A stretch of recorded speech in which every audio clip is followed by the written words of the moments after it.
Hello बच्चों, आप सभी लोग कैसे हैं। आशा करता हूं कि आप सभी लोग स्वस्थ एवं मस्त हैं। दोस्तों, कल अंडर रूट 2 एक अपरिमेय संख्या है सिद्ध करने का सवाल बताया था। आज इसके बाद अंडर रूट 3 एक अपरिमेय संख्या है सिद्ध करो, इस सवाल को देखते हैं। तो आइए चलो।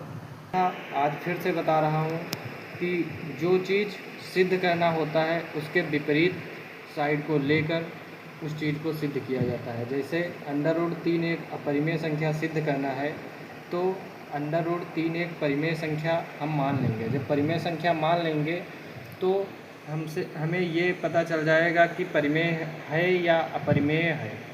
तो सबसे पहले बच्चों, अंडर रूट 3 एक परिमेय संख्या है,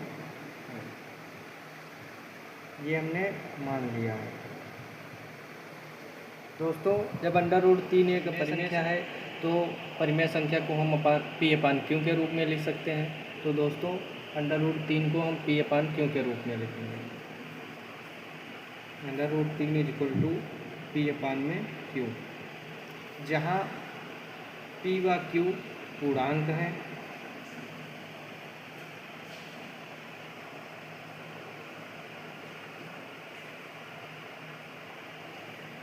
व सहभाज्य संख्याएं हैं।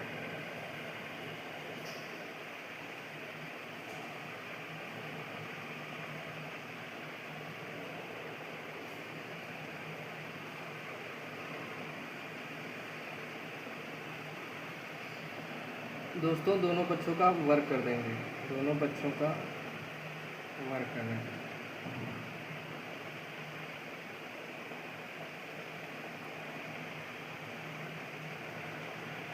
बच्चों, जब दोनों पक्षों का वर्ग करेंगे तो अंडर रूट 3 का होल ऑफ स्क्वायर बराबर पी अपान क्यू का होल ऑफ स्क्वायर।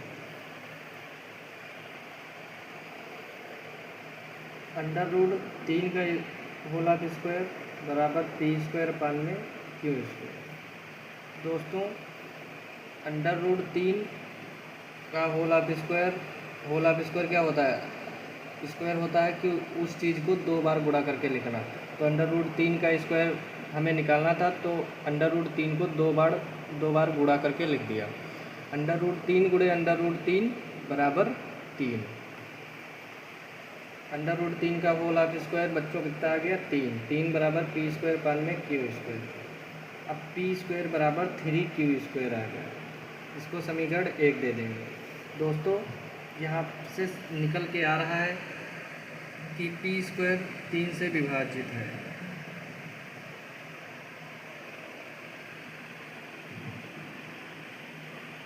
जब पी स्क्वायर 3 से विभाजित है तो पी भी 3 से विभाजित होगा।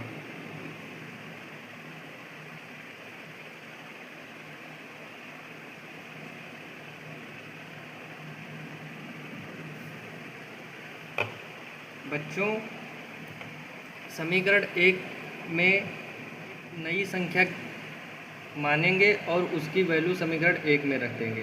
तो p बराबर हमने 3 के ले लिया।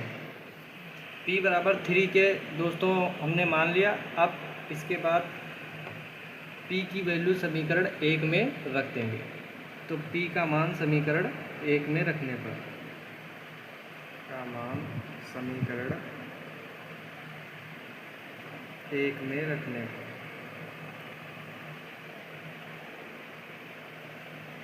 प्यारे बच्चों, p का मान जब समीकरण 1 में रखेंगे तो p का मान कितना है? 3k है।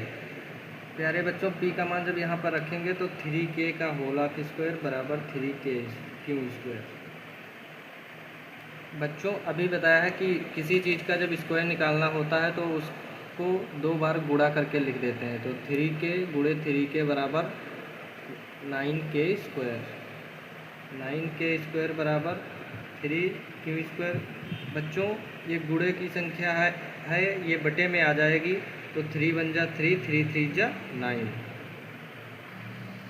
क्यू स्क्वायर बराबर 3k स्क्वायर हो जाएगा। दोस्तों, इसको समीकरण 2 मान लेंगे। अब बच्चों, यहाँ से निकल के आएगा कि क्यू स्क्वायर 3 से विभाजित है, क्यू स्क्वायर 3 से विभाजित है। तो जब क्यू स्क्वायर 3 से विभाजित है बच्चों, तो क्यू भी 3 से विभाजित होगा।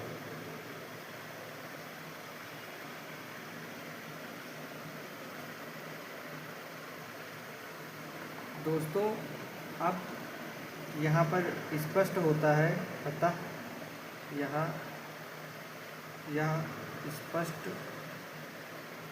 हो रहा है कि P व Q दोनों ही 3 से विभाजित हैं।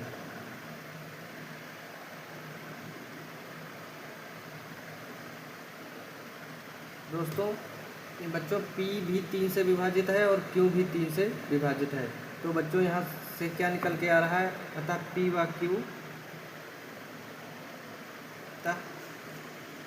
Q दोनों 3 से विभाजित है, तो यहाँ पर विरोधाभास उत्पन्न हो रहा है।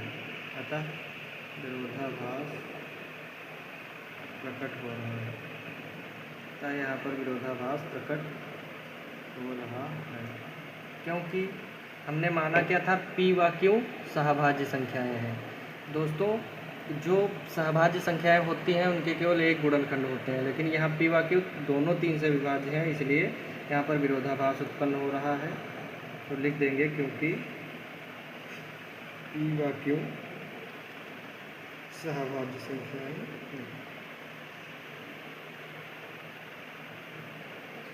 संख्याएं हैं, अतः हमारी कल्पना त्रुटिपूर्ण है। हमारी कल्पना त्रुटिपूर्ण है,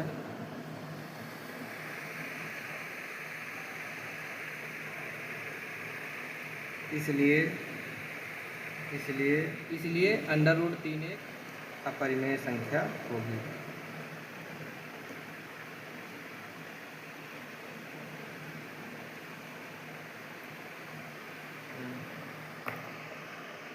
प्यारे बच्चों, आशा करता हूँ कि ये सवाल आप लोगों को समझ में आया होगा। धन्यवाद।